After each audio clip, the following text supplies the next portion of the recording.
One of the basic reasons is I discovered how many women feel so ashamed of being ill. So many women seem to attribute their illness, whatever it is, to stress. And they see their stress as as a sort of a public manifestation of their inability to manage their lives. They're embarrassed, so they hesitate to get a second opinion. They don't want anybody basically to know that they're ill. I mean, that's one reason. The other reason is we're taught to play nice and to make friends. We don't want to hurt the doctor's feelings. We don't want to be rude. So we don't do it. And it's a major, major mistake. Welcome to Care More, Be Better, a podcast for people like you who care about the social impact of conscious companies and everyday heroes. Hear inspiring stories from those who put people and planet before profit and personal gain. You'll learn how you can make a difference, vote with your dollars, and get involved today. Here's your host, Karina Belizzi. Hello, fellow do-gooders and friends. I'm your host, Karina Belizzi, a climate activist and social activist who is passionate about storytelling.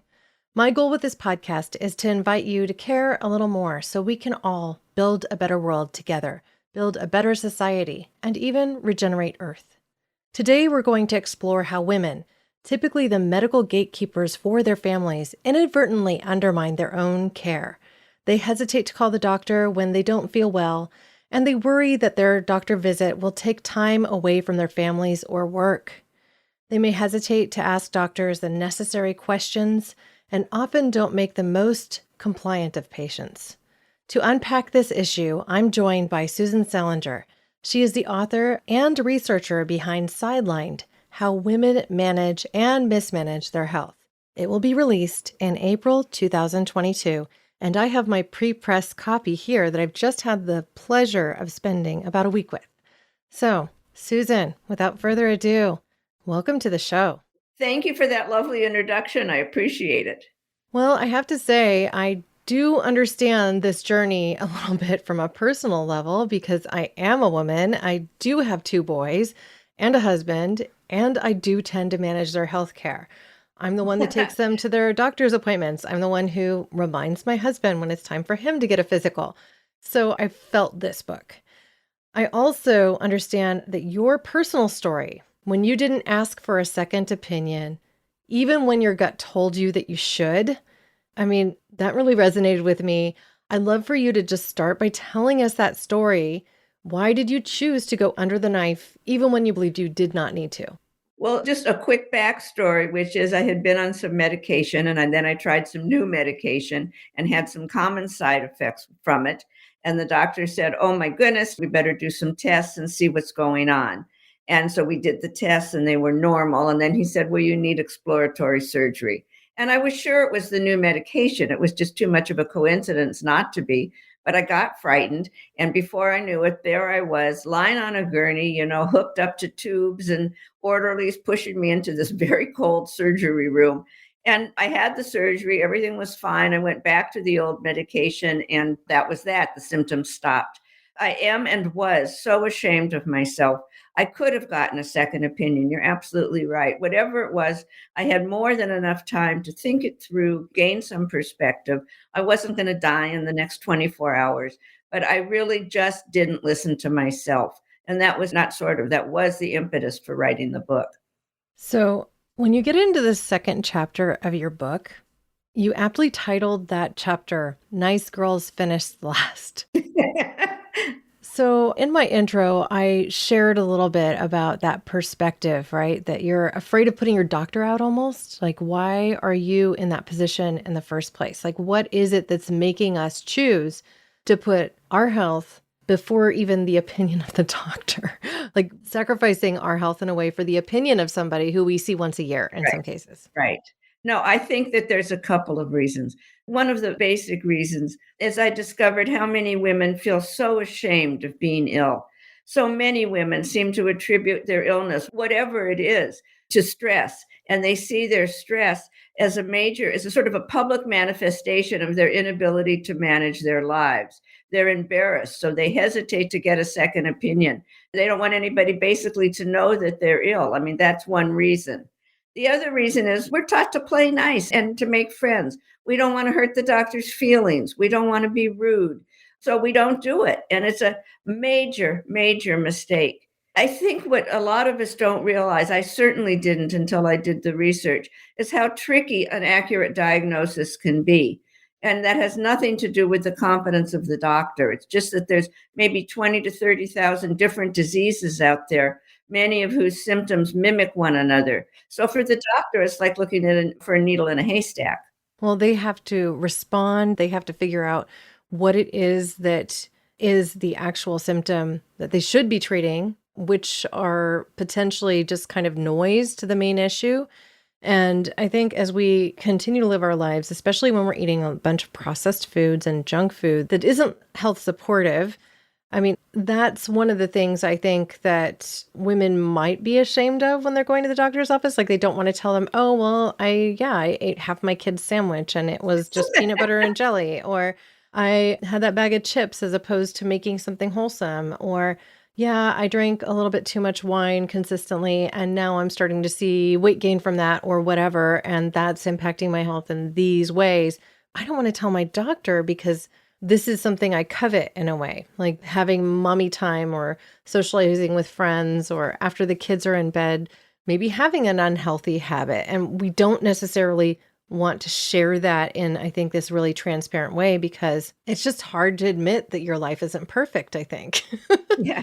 You think, yeah, for sure. I think, though, another reason is about second opinions that we have to get there. We may not have the resources, either financial or transportation. We may not have childcare. So it's not just a question of picking up the phone, making an appointment, and going over. It kind of depends who you are, where you are, and what your circumstances are. Well, I'll give you a clear example from my own life. I made appointments for all my own kids, and then my appointment for an OBGYN every 3 years, I'm supposed to get screened for, what is it? They do a PAP now every 3 years. And I completely missed the appointment. I got a notice in the mail. Like that's how far, like a week or so, and I got a notice in the mail, like, you missed this important screening. You should really go in and do this. And the fact that I had to be prodded in that way, I mean, I felt like I was getting a past due notice from like some bill I didn't pay. I wish I could say you were atypical, but I don't think you are, unfortunately. No, I've typically been religious about getting my annual, but because of the fact that they shifted to this every 3 years, it's almost like when it comes to that particular PAP screening or whatever, I just look at it as, oh, well, I guess if it can wait 3 years, like what's it this time? It just kind of gets that feeling that it doesn't feel quite as essential. I just think it's so important to take care of ourselves. In fact, at the back of my book, there's a resource list and it gives you all of the tests that you should try to have if you possibly can. And I think that insurance covers most of them. But just back to second opinions, just for a second, there was a really interesting study done of about under 300 patients, all of whom had a diagnosis, whatever it was. And they all went for, I think it was to the Mayo Clinic actually, but I'm not sure. They all went for a second opinion, and 86% had either a completely different diagnosis or a refined diagnosis with more nuances. So, I mean, 86%, that is a hell of a lot. So help me understand this. 86% aren't getting their second opinion? No, that I can't say, although a lot of us don't. What the study revealed was that of those patients that did, of the 300 patients or whatever it was that did, 86% of them had a different diagnosis than when they went in. Wow. Okay. I don't know why I was hearing that differently, but clarification I think is important in these sorts of cases too, because like when we get to talking about statistics, I think some people's eyes just glaze over. Like, oh no, somebody mentioned a number. What does this mean now? Do I have to take notes? Am I going to be tested on this later? Yeah. So let's talk a moment just about that perspective of having to go through the process of getting a second opinion. Now, I think sometimes people don't do this because they think, oh, my doctor's the authority. They must know what's best for me. I'm following their guidance. And that's essentially what happened in your case, right? So what lens would you ask this person to adopt to help them be an advocate for their own health and really seek that second opinion? I like that question. I think you have to look through the lens of this. Your diagnosis and your treatment is truly a collaboration between you and your doctor. And your doctor needs some backup. I mean, I always think that 4 eyes or ears are better than 2. And you have to remember, again, he's looking for a needle in a haystack. And particularly if your symptoms are vague ones like fatigue, loss of appetite, losing weight, gaining weight. I mean, those symptoms fit so many diseases, it's truly almost impossible. And in some ways, it's not even fair to expect the doctor to get it right on his first go round. If you go in with pain in your leg and your leg is broken, it's obvious. But for most of us, it's not that simple. So I think the lens that women should choose, and for that matter, men, it's a collaboration. And I think that maybe will change women's attitudes. I hope. I agree. A couple of the things that you mention in your book have to do with certain diagnoses, like if somebody has fibromyalgia, as a for example. Often the doctor might even make them feel that way, that, oh, well, perhaps this issue is psychological and you need to seek some other support. So how would you ask or advise somebody to navigate that sort of situation when they have some sort of diagnosis that's a little bit more difficult to pin down? That's also a good question. And that is really tricky because it can take almost 5 years, sometimes 7 years, for people with chronic diseases, whether it's fibromyalgia or whatever, to get a diagnosis. And there's been several books about how different women have gone traveled from doctor to doctor to doctor. And I think that all I can say is you have to stand your ground. If you don't think it's psychological, of course you're under stress because you're in pain. But if you know that just the pain that's causing you stress, you have to just absolutely get a second opinion, a third opinion, and keep going until you finally find the most accurate diagnosis. Now, I think a big part of the thing that might be holding people back has to do with finances.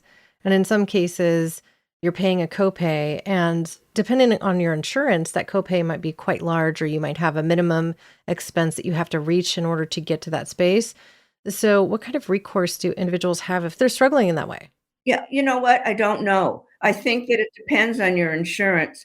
Some people don't have the transportation or the time to go to all those appointments that I just described. And I can understand that.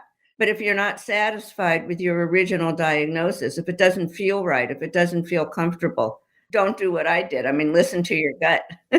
Do as I say, not as I do. Well, I appreciate the I don't know, because there are a lot of questions I have that I don't know the answer to either. And I continue to seek. I will give you another, for instance. In my case, I had a couple of spots appear on my temples, and they could just be age spots, or call them what you will, keratosis, some sort. I'm forgetting what the actual technical term is. But I saw them erupt on my face in July after I'd gone through a slight medication change. And so I thought it could have been related to that, because often what miasma or just discoloration of the skin can be a result of a number of different things. Can be hormonal. I'm pre-menopausal, somewhere in there because of my age. Like I'm just middle of that zone where it could be so many different things. And so what did I do? I immediately just made an appointment. I went to the doctor. Now, the way they were running things, because we're in the midst of COVID, is a little strange. Like I just basically saw some techs that were all gloved up and everything, and with a mask and shield and everything. And they took high-tech photos using an iPhone of all things of my face, like with some attachment on it to magnify. And on the two spots, sent it over to dermatology. And then I had a diagnosis of non-specific keratosis or something like that. So they gave me a cream that I would have to apply to my face for a couple of weeks, and then just essentially say, okay, then after that, if they don't disappear, then we'll check in with you again, basically. Nobody called me back. I had to sit there and kind of hound, like, hey, I'm done with the diagnosis. And it wasn't until I took my 4-year-old in for a doctor's appointment and just mentioned to my doctor in person, hey, nobody's getting back to me. This is what happened. I did finish the cream, but the spots aren't gone. So probably need to follow up there. But it's just like, I think the way our systems are, sometimes a person in that situation falls through the cracks too, if they're not taking it really seriously and making the time to get back out there. And in my case, I'm busy. I've got my 2 kids. I work, I podcast. There's a lot of balls that I'm juggling. And so I'm exactly the person that you wrote this book for. And so, I just feel like there is a dramatic social impact to not putting our health first. If we think about every time you fly on a plane, what do they say? You have to put your mask on first before you assist the person next to you. And I think I'm just full transparency, haven't been putting my physical health first, need to start making some changes to do that again. And this is something I come back to probably numerous times over my life, like, oh, okay, maybe need to eat less of these carbohydrates, refined foods, and get more to the whole foods again. and adjust so that my health is at its best, so that my energy level is at its best.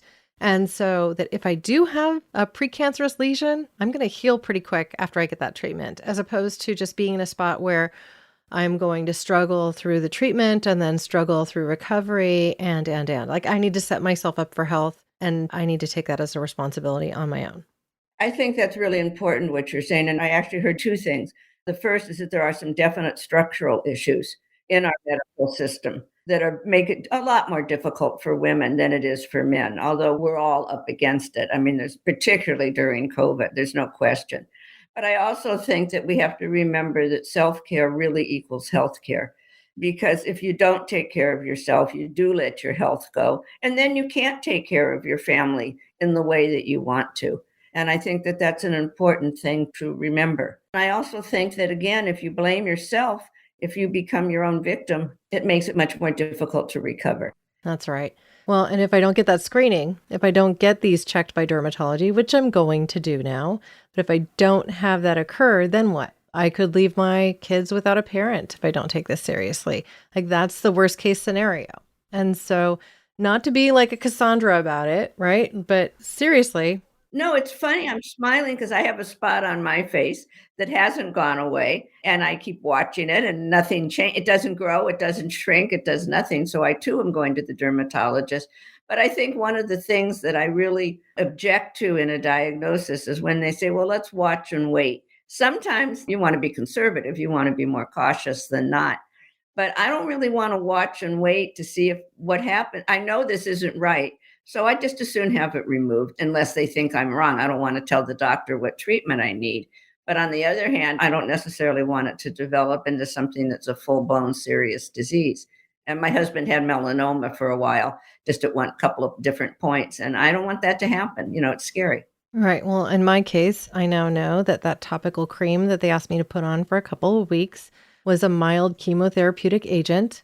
So it made me feel completely crummy for the period of putting it on for a couple of weeks and also the month that followed. And nothing changed. So either not what you were thinking it was and therefore not treatable in that way, or insufficient treatment. And I didn't really know another way. I'm just thinking, okay, well, I'm just going to follow my doctor's recommendations because I don't want to take a chance with this.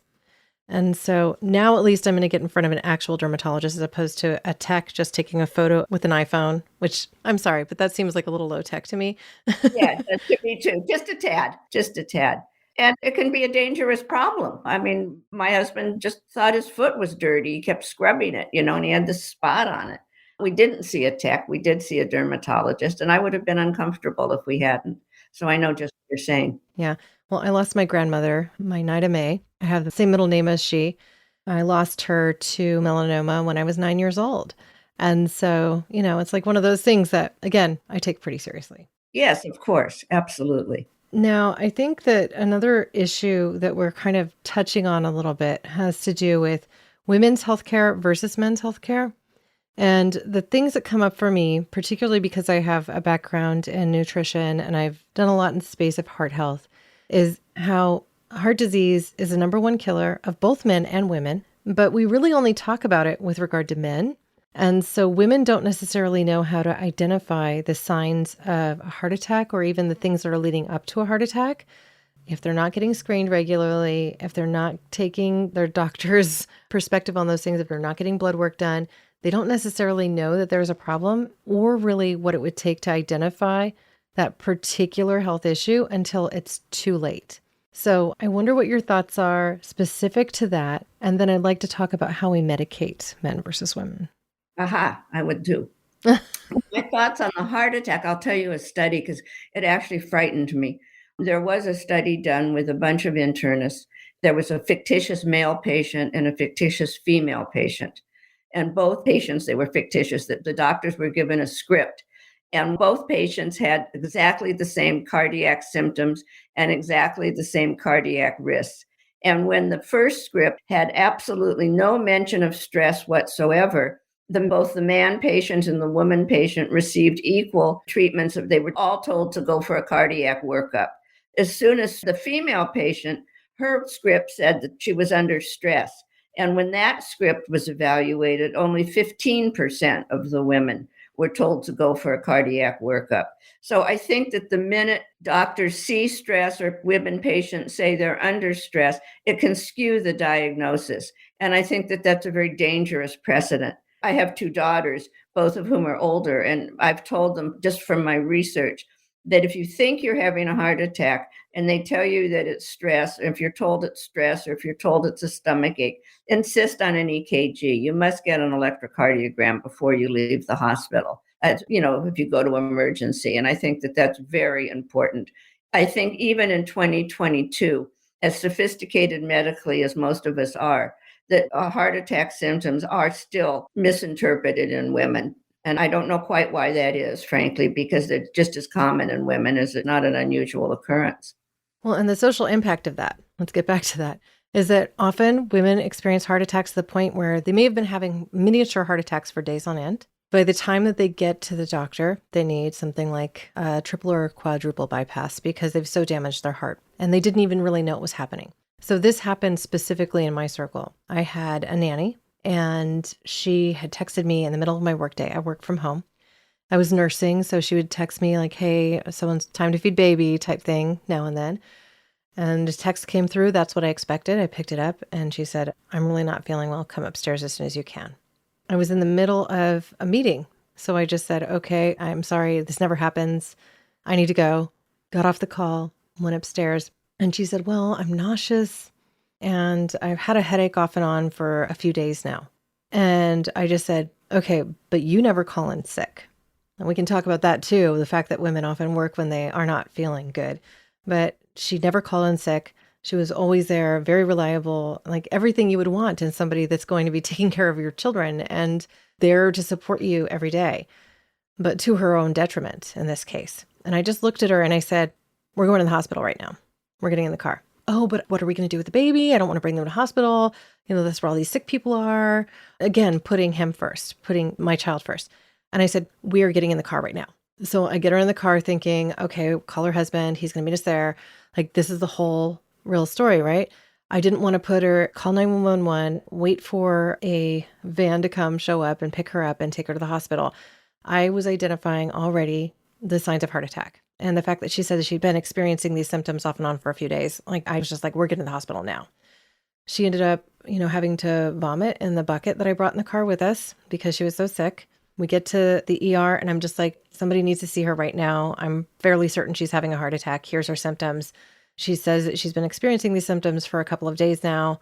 Get her in. And they just looked at her and they're like, okay, we're getting her in. Got her on an EKG. Turned out that she had been having heart attack over the course of probably as much as a week and had to end up getting a triple, quadruple bypass, something like that. I can't remember exactly, but it meant that she had to retire from being my nanny. But, we were able to ensure that she could go on and living a relatively healthy life for the next few years. Yeah. Well, it's possible. I mean, she might have been okay, but if she'd waited much longer, probably not. Well, I had an experience which I didn't realize. I had the stomach flu. I always get the stomach flu. I don't know why I'm vulnerable to it. And one night, in fact, just in the last year, I started to perspire and I felt clammy. And I did just what I'm not supposed to do. I thought, well, I'm going to watch and wait. Either I'll get better in 24 hours or I won't. And then I was researching the chapter on hearts and second opinions and all. And apparently you only have about 4 hours before you do real damage to your heart muscle. I mean, I could have died. I could have killed myself. I didn't want to wake my husband. I didn't want to upset my daughters and have everybody rush to the hospital. So I did, like I always say, do as I say, not what I do. I was taking care of them instead of myself. Well, and it's not like this is exclusive to women either. I mean, my own husband, when I was pregnant with our first child, thought he had food poisoning. His stomach was really hurting for like a couple of days. And I was like, this isn't going away. You need to go be seen. And so as I was going to my OB appointment, he went just across the parking lot to another building. It turned out he had an acute appendicitis. It was probably hours from bursting if he hadn't gone in. So had to be seen right away, got the surgery. Everything was okay. And so I think we need to learn to identify and listen to ourselves. Like if you have food poisoning, it shouldn't last more than 10 hours. And if the pain continues, there's something else going on. You might need to see a doctor. And that's true if, as your nanny was, if you're nauseous for a week or have headaches for a week, it shouldn't continue like that. I mean, if a couple of Tylenol or aspirin doesn't cure it, do something. Right. So if we think about it, in women, like you often don't have the same symptoms as men. It's not your arm going numb and pain in your chest. It's nausea and headaches, and that's what it can look like. It's also incidentally depression. If you find yourself particularly depressed and you don't have a reason for it, that can be a symptom of a heart issue as well. I didn't realize that again until I did my research. But that was interesting. The fatigue. I'm watching you on the screen share, and we see tomes of journals behind you, blue and red and white. It's very patriotic. So, Right, right. Of course, that wasn't my goal, but yes. no, but I'm just curious to see, like, what was your journey to writing this book? Because it does have some very practical guidance in it for women throughout their courses of lives, the sorts of issues that they tend to encounter more from a health perspective, and some basic common sense kind of guidance about how they might approach their healthcare. So, how did this journey happen? Well, after I had my own surgery, I thought to myself, I can't be the only idiot in the room. There must have been other women that have made medical decisions that they too later regretted. So I found some women, I interviewed a bunch of them, and all of them, one time or another, had done just more or less what I did, not necessarily surgery, but they'd gone along with their doctor, even though it went against their better judgment. And so then I thought, well, I better do some research and see, is this typical or is it just the particular women I interviewed? You know, that can happen. So I went and did a lot of research, subscribed to a lot of journals, as you can see. And there's a ton of literature that says women don't take care of themselves. We put our families first. We put ourselves last. I mean, it was very interesting. And shame is really one of the primary reasons, besides taking care of our families, that we do that. We're embarrassed. We think we can't manage our lives. And illness is random. And I think we all forget that. But so the journals here back up what I extrapolated from and learned from all the women that I interviewed. So, you just said illness is random. I want to talk for a moment about the fact that there's this common perception, like there's karma out there, even from a health perspective, that, I don't know, you might have done something to deserve the health cards that you were dealt. So I'd like to just hear from your perspective what this really means and why you say illness is random specifically. Well, and I'm going to correct myself. I should have said illness can be random, and illness is often random. Certainly, if you drink too much and you end up with liver problems, or you smoke a lot and you end up with lung cancer, that's not a shock. But on the other hand, what I mean by random is there's a lot of people that smoke and don't get lung cancer, and there's a lot of people that get lung cancer who have never smoked. It just depends. I'll tell you about my father-in-law, who lived a very healthy life until died at about 84 or 85.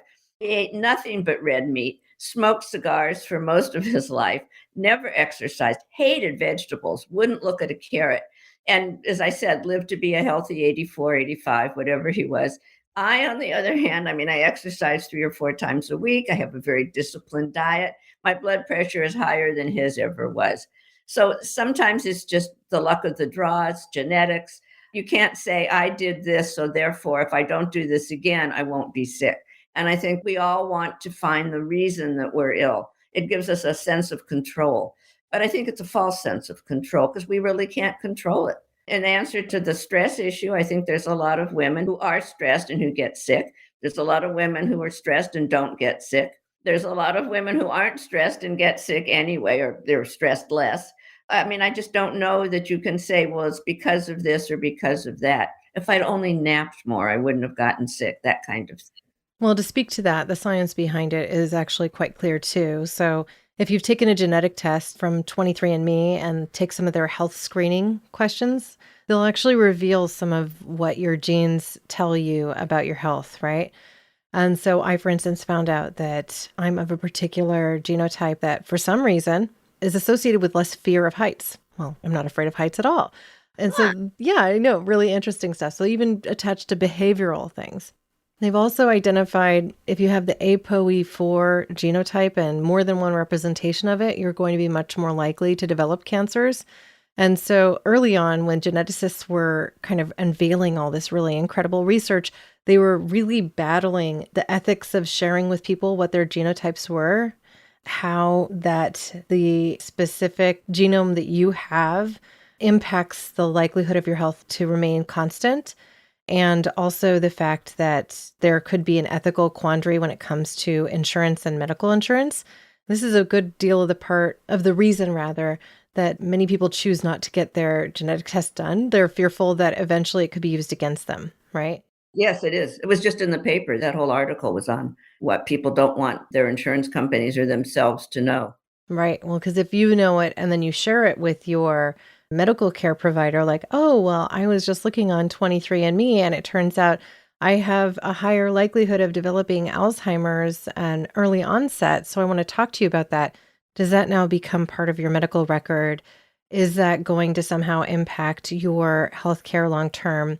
What happens if we suddenly go to a space where this is considered almost a pre-existing health condition because you are predisposed to have this certain trajectory with regard to your health? It's a scary thing. Very scary thing. Yeah. And I think that's, again, one of the structural issues that prevents people from finding out as much as they can about themselves because it can be used against them. And that's a viable conclusion. Well, it's a possibility because you never know what's going to change with regard to the law, right? So right now, what's true doesn't need to remain true in 10 years or 20 years. Laws can change. And so we'll see. But ultimately, I think having all of those tools in your tool shed is a very good thing because if you learn that you're predisposed to something, you can take your health into your own hands. You can say, okay, well, I need to make these life choices that are going to support my health long term. I need to know that I'm going to have a higher likelihood of developing heart disease. So it's important that I get all my omega-3s and maybe I consider taking a CoQ10 supplement and consider dietary and lifestyle changes that will support heart health. I mean, these things might be best for us anyways, but sometimes you just need a catalyst or a little push or a little bit more knowledge. That's true. That's a good point. And don't leave out the brain-gut relationship, that so much of what we eat affects our moods and our health, of course. It's fascinating new research, just fascinating. Yeah, well, one of my favorite quotes from an Italian researcher who studies fats, and I'm forgetting his name, but he said, mind your liver, because what they're finding as they do more and more research is that there's a direct connection between Alzheimer's and liver health. And so people who don't take good care of their livers, who overconsume alcohol, you get kind of a hardened liver, cirrhosis of the liver, and then it's less capable of regenerating and essentially the filter for your blood, right? And so it's not necessarily that they're finding a direct connection between the two, but the correlation is so strong that they know that liver health and brain health are tied, that there's some things that they're yet to fully comprehend about how they're tied. And so ensuring that you mind your liver will be better for your long-term mental health. We should say mind your health, but as a subset, mind your liver, right? Right. Put it in the reverse way. Mind your liver, mind your brain, mind your health. Great. Now, before we get to our final set of questions, I want to make sure we have a chance to talk about the fact that women end up more strongly medicated than men, generally speaking. I actually found this to be surprising. I thought that men would be more likely to have more medications than women because in my mind, I think men are like, okay, quick fix, patch it. Because like my husband in particular, he's an engineer. He's always trying to like solve everything, right? Whereas women in my life tend to want to discuss things or think them through a little bit more, not necessarily move right to the solution necessarily. So I was just curious what your perspective was on that. Like, where did you find the research? What does it say about our behavior? I'd have to look. I don't remember where I found the research, but women go to the doctor more than men. We take our kids, our elderly relatives, parents, whatever. And the more times you go to the doctor, the more medications you get. I think there's some legitimate reasons. We have more chronic diseases, and so we need more medication for relief. We have more anxiety and depression, so we need more medication for relief, et cetera. But I think what I found particularly interesting was that although we're prescribed more medication than men, we don't follow through. There's a real compliance problem with people. Men and women don't necessarily do what their doctor suggests, but women are less likely to comply than men are because, again, we're taking care of our family. We're afraid of side effects. which is what happened to me. You don't want to be knocked out of the water because of a common side effect. So that I think again that it was very surprising to me because we're such good stewards of our health on the one hand, and yet on the other hand, we just don't comply with the treatment that we've been prescribed. And one of this, I guess it was Everett Koop, I think, that said something about medicines don't do any good in people that don't take them. And I think that that's something we all need to remember. Well, I find myself wondering sometimes if we get overprescribed. I want to solve this health problem for you. Here you go. Here's a pill. When that's not necessarily the patch that we necessarily need.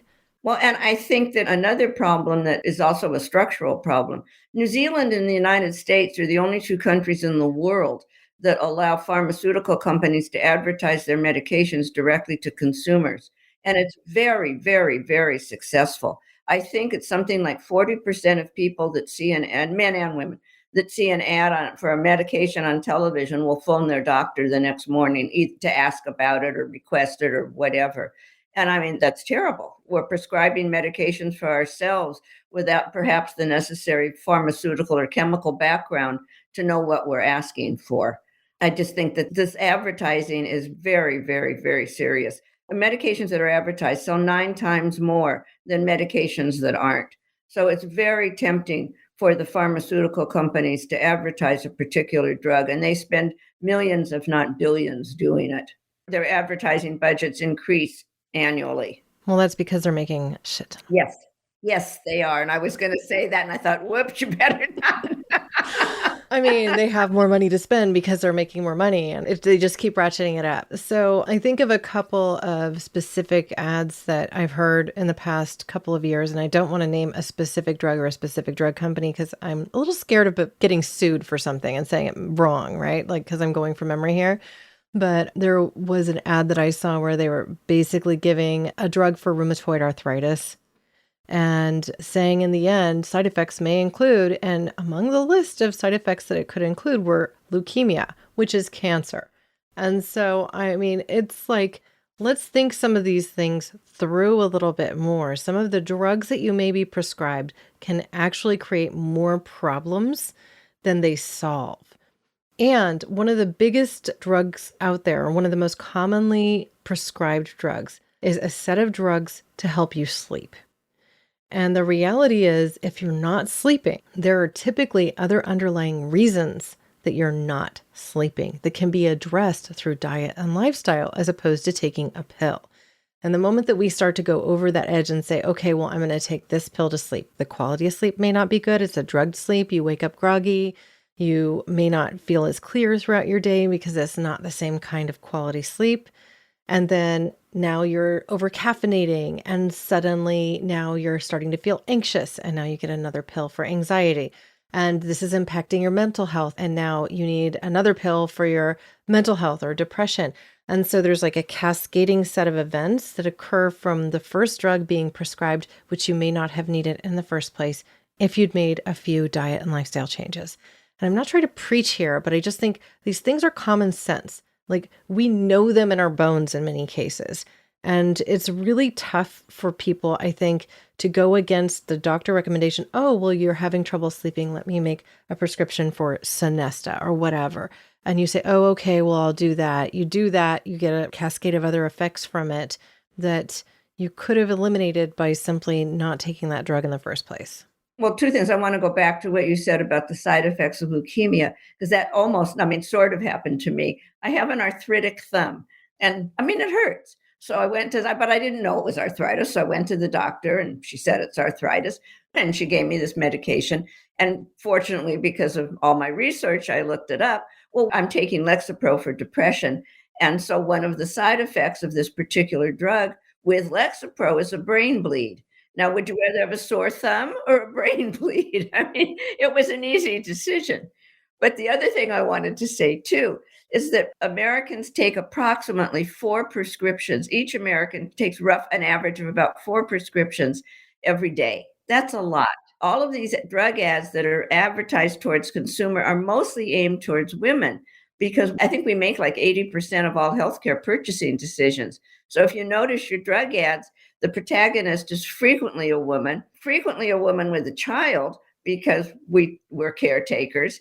And they found that mothers or women respond to those ads even more. So, I mean, it's truly pharmaceuticals are a business, and you really have to be careful what you do. And again, research what you take. I mean, imagine I could have had a brain bleed because my right thumb is arthritic. I mean, really? Well, because your doctor doesn't necessarily understand all of the conflicting side effects. They're not a pharmacist. And even a pharmacist, unless they're looking at the two side by side, isn't going to know to tell you that when they do the consult, when you're picking up your prescription for the first time, and they say, okay, well, here's the list of side effects. This is how you take this drug. This is when. Don't have it with milk. If you experience X, Y, or Z, you should contact your doctor. I mean, that's the basics, right? But they aren't going to know that you're on Lexapro or something else. And so I just think it's so critical that people look at these things seriously, that they do investigate for themselves how drugs can interact. Because if they don't do that and their doctor hasn't taken the extra care and their pharmacist didn't know, then the next thing you're going to be in some sort of a health collapse that could have been avoidable in the first place. And of course, this isn't a health podcast, but we need to be serious about advocating for our health. I think that's the entire point that we've been making this entire episode. That's the entire point you're making with Sidelined. Be an advocate for your own health and make sure that you're not kind of just taking these recommendations willy-nilly and not considering your space in managing your own health. Absolutely. Absolutely. Well said. Well said. And I was thinking, I rarely stay for the pharmaceutical consultations. I just grab my drug and get out of there, which is wrong. I mean, I'm absolutely wrong. But I do read the inserts. I always do that, so I know what I'm getting into. Yeah, that's when for the example with the cream I had to put on my face, I read the inserts, and that's when I found out what it was being prescribed was a chemotherapeutic agent. And so I had an expectation okay, first day I probably won't notice. Second day I might not either. And that was exactly as it was. By the third day, I felt like crap.